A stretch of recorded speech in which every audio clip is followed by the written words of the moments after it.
The increasing accessibility of the internet in the last 20 years has led to a drastic increase in the amount of transformative content being created and distributed. These transformative works span from simple recuts of a movie trailer to change its tone, to creating long and entirely new stories taking place in an existing fictional world.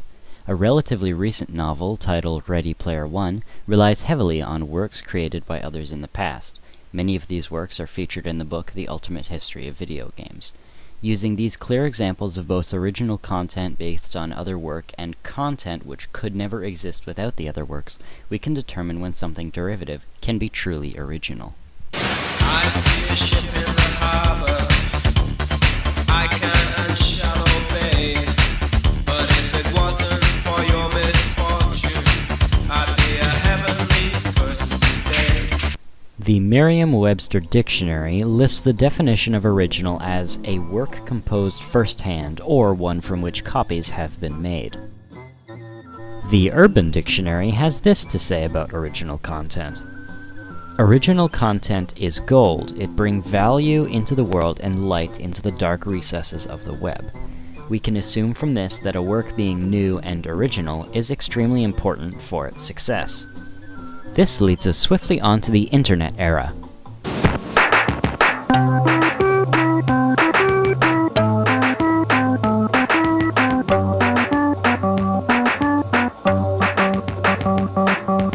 And the popularization of literary works based on facets of pop culture. Examples include anything from poorly written self-insert Harry Potter fanfictions to excellent works of fiction such as The Martian by Andy Weir. Clearly, we can see from these examples that the less a work depends on the reader's familiarity with the source material, the more original, and therefore better, the work will be. However, the 2011 novel Ready Player One, written by Ernest Cline, relies heavily on the reader's familiarity with the many works from the 1980s, ranging from music to video games to even Max Headroom, whoever he is, yet still manages to be a very original and highly praised work of fiction. So why the discrepancy? It could depend on your personal definition of originality, your thoughts on what constitutes derivative content, or is it that these things don't matter at all? Okay, so now we've gotten past the verbal barf of introductions and abstracts, let's get started on the fun parts of the project that can actually be improved with a video. Alright, let's get started. Part 1. What is original? I feel it's important to define originality so that we can all get on the same page in order to have the essay go by a little bit better in the form of the video. We've already covered the formal definition of original, but that's not very helpful for our purposes. A common definition of original would be that the work needs to not be a copy of something that already exists. For example, It's a travel day. I'm heading to Toronto. Oh, it has secure room too. We are not dumb. Okay, we know what you're doing. Yeah, I definitely won't clean that up when I come back. those are all examples of unoriginality. Now for the opposite. Trek 37 trillion Whip Snake Edition. Dino Lube.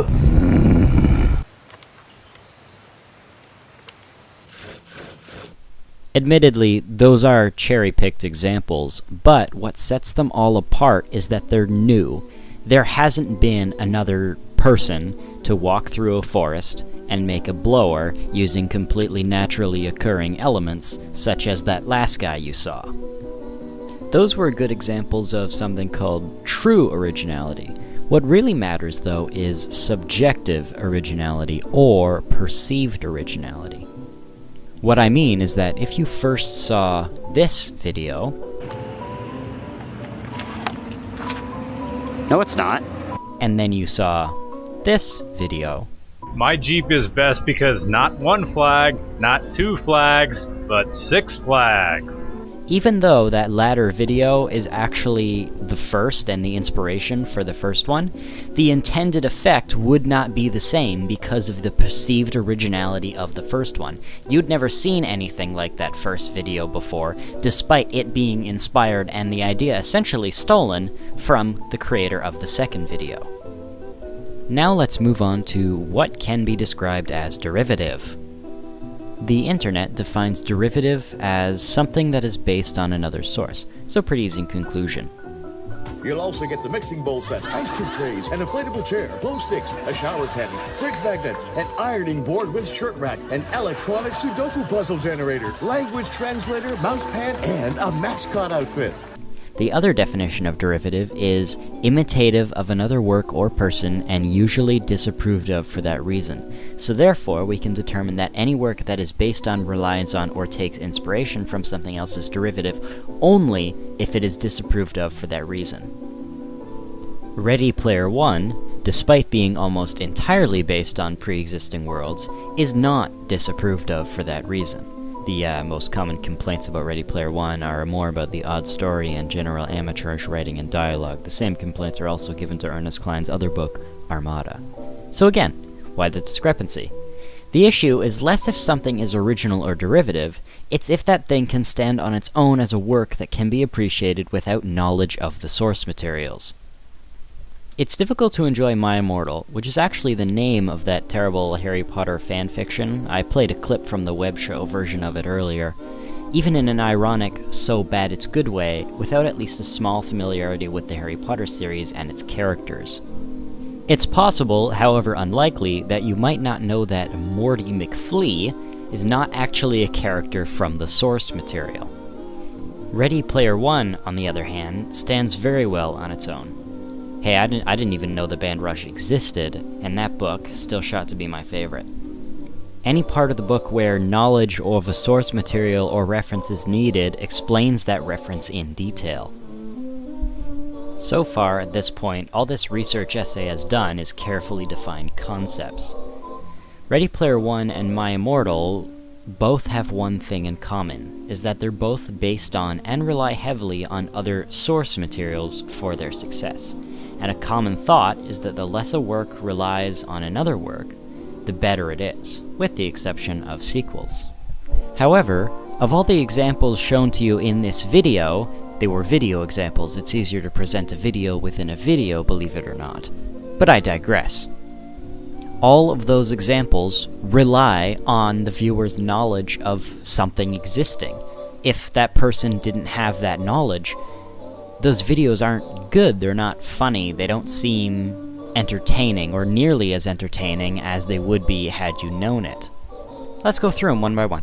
Anyways, the FlexTrek Whip Snake relies on your knowledge of infomercials and backpacks, and how comical it is to have a backpack that's about 25 feet tall. That one video also happens to be the most reliant on your knowledge of other things for it to be funny. Next video, the one where the guy just looks at something that says Dino Lube and then makes an noise.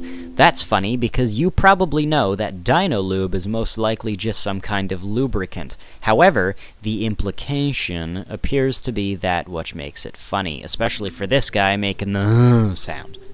And the Dino Lube video is actually the same video I used as the example for an inspiration and original sources, the one with the Jeeps and the Six Flags.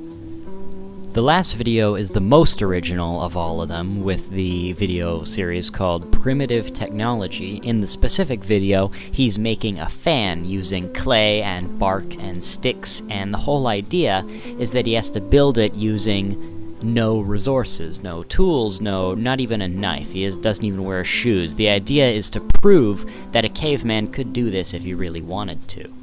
But those primitive technology videos are only effective once you know the context that I just explained to you. So really, perceived originality is one of very, very many factors that can be leading to something being good. If anything, originality matters the least in all the things you could use to describe something. It only really matters when that thing is quite clearly a copy, and not a very good copy at that. I could link this thing pretty nicely back with English by saying that this conclusion is pretty postmodern.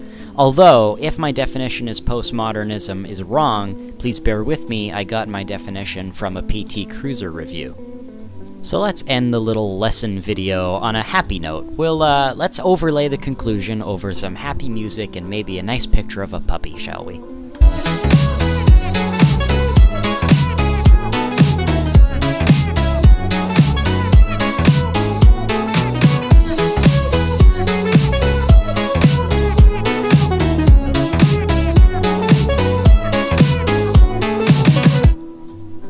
Before we go, I want to do two things. Number one, thank you for listening to this project. I probably put a lot too much effort into this. There's about 34 individual voice clips going into this whole thing. And also, number two, I'm going to show that video I wanted to show the whole class, the one with the typewriter calculator. It's pretty neat. Not typewriter calculator, just regular calculator. Anyways, roll the clip.